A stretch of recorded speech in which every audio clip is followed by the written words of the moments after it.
Jack, unfortunately, gets taken advantage of quite a bit. Even quite early on in the film, a monk, of all people, rips him off and steals his horse, trying to swap them for magic beans.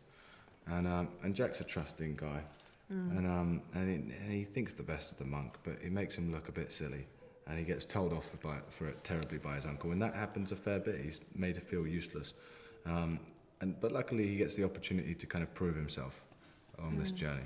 Also, both characters are surviving without either both of their parents or one of them. You know, my mum is dead, and both of Jack's parents are dead. So there's a definite kind of history of kind of upset and mistrust and missing them and wanting to kind of do good and stick by them and become something, and not just kind of, you know, remembering them and what they brought to them. That's how they came to know the story of the giants, is because of their parents. You know, my mum used to read it to me, and his dad reads it to him. So they're both they both haven't had an easy ride. So yeah.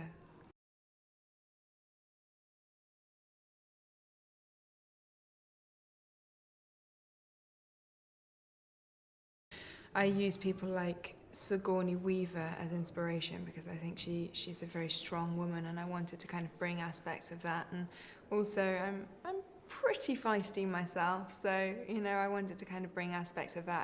I didn't want her to be at all conventional. I didn't want her to be combing her hair all the time and kind of looking pretty. And particularly, I even spoke to Joanna Johnston about the costume design for Isabel when she runs away. I wanted that to be boyish and ripped and tattered, and still with that fairy tale aspect, which Joanna has amazingly captured. But yeah, I wanted her to be a little bit rough and ready, and not quite so pristine as all princesses tend to be.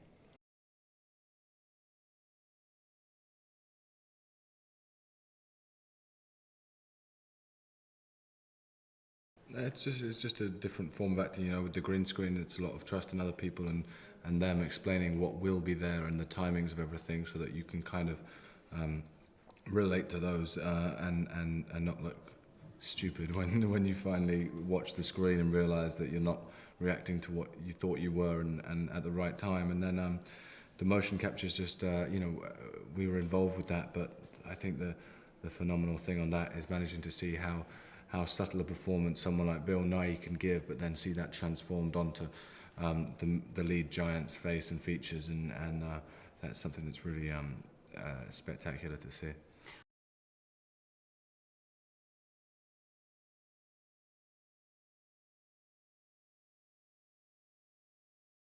Oh God, I mean, it's just been the most fantastic roller coaster from day one. I've loved every second of it, and yeah, when I saw the final product, I couldn't believe it was me. I was like, wow, I actually did that? It looks so cool. And then, you know, just seeing everything, the special effects and everything put together, and everyone's performances and our relationships with each other, it just makes a really kind of special movie, and I really enjoyed it. And when it all comes together, you're never quite sure how things are working when you're on set. You know, you can have the best time making a film, but sometimes it doesn't translate onto screen. But this one, I think it does. I think it's a really fun adventure, and that's what we had making the film.